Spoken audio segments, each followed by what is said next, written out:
दोस्तों, क्या आप बिना ग्रामर रटे इंग्लिश बोलना चाहते हैं? जब आपको इंग्लिश बोलने के लिए कहा जाता है तो आपका शक्ल ऐसा हो जाता है। तो फिर आप घबराइए मत, क्योंकि ये वीडियो बहुत ही मजेदार होने वाला है। तो फिर बिना देर के वीडियो को स्टार्ट करते हैं। इन्हीं वोवेल और कॉन्सोनेंट के साथ हम इंग्लिश स्पीकिंग सीखेंगे। जैसा कि स्क्रीन में आप देख पा रहे हैं, ऊपर वोवेल और नीचे कॉन्सोनेंट्स है। यहाँ पे जितने भी वोवेल्स हैं उन्हें वी और कॉन्सोनेंट को सी मान लेते हैं। ये नीचे फॉर्मूला है, जहां पर V vowel C consonant V vowel, दूसरा वी वोवेल सी कॉन्सोनेंट, ऐसे स्टार्ट करते हैं। गाइस, इसको पहले फॉर्मूला से मैच करते हैं। यहाँ पे ए ग्रुप वी में है और एफ ग्रुप सी में है और फिर से ई जो है वी में है।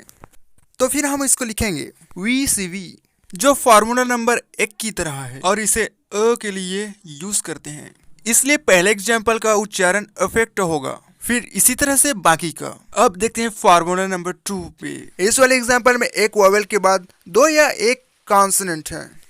इन एग्जाम्पल्स में वोवेल ए के बाद दो कॉन्सोनेंट या एक कॉन्सोनेंट होते हैं, जैसे कि आस्क में दो कॉन्सोनेंट, एड में दो एक कॉन्सोनेंट, एक्ट में दो कॉन्सोनेंट, एक्सेस में दो कॉन्सोनेंट, एज में एक कॉन्सोनेंट, एक्चुअल में दो कॉन्सोनेंट, एल्बम में भी दो कॉन्सोनेंट। ये सब जो है इस वीडियो को देखकर भी समझ सकते हैं, जैसे कि अगो और एंगल में क्या अंतर है।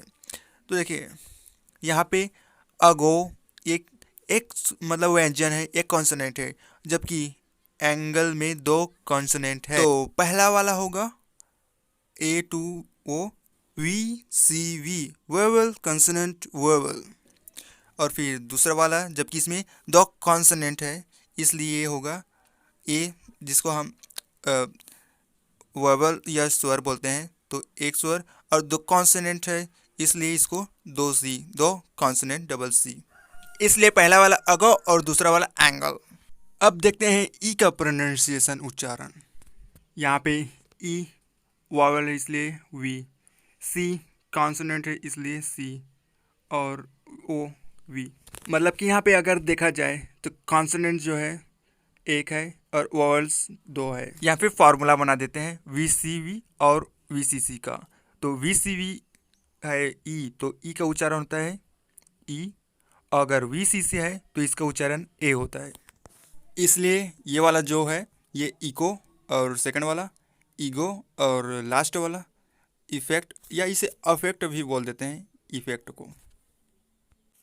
अब इसे दोनों प्रकार से बोल सकते हैं, इफेक्ट या अफेक्ट, दोनों सही हैं, क्योंकि ये अमेरिकन ब्रिटिश इंग्लिश थोड़ा सा फर्क तो रहता है। अब आगे बढ़ते हैं वीसीसी की ओर। यहाँ पे मैंने लिखा है एंटर। एंटर में एंटी दो कॉन्सोनेंट है, उसके बाद एल्डर में भी दो कॉन्सोनेंट है, उसके बाद एंड में भी दो कॉन्सोनेंट है, जबकि एक कॉन्सोनेंट है लेकिन इसके आगे कोई स्वर नहीं है, वी नहीं है, तो ये है वीसीसी। अब आई पे फोकस करते हैं। आई से कोई वर्ड स्टार्ट होता है तो उसका उच्चारण ई होता है, लेकिन डी सी आर के साथ अगर ई या ओ जुड़ जाता है तो इसका उच्चारण आई बन जाता है। आइसक्रीम, आइडिया, आयरन इसके एग्जाम्पल्स हैं। अब आते हैं ओ पे। इससे शुरू होने वाले शब्द के लिए ओ, ओ और अ उच्चारण होता है। कुछ कुछ शब्दों में आ और व भी होता है। इसके लिए ये शब्द हैं, जैसे कि order, honour, even, on, one. अब लास्ट वोवेल यू की तरफ आगे बढ़ते हैं। अगर शब्द वी सी वी है तो यू, और अगर वी सी से है तो अ उच्चारण होता है यू का। एग्जाम्पल्स देखते हैं। यूनियन में दो स्वर है इसलिए यू, यूनिट में भी दो स्वर है, लेकिन अंडर और अम्ब्रेला में दो कॉन्सोनेंट है इसलिए यहाँ पे यू का उच्चारण अ हुआ। अन में दो वोवेल नहीं इसलिए इसका उच्चारण अ हुआ, यू का उच्चारण अ हुआ।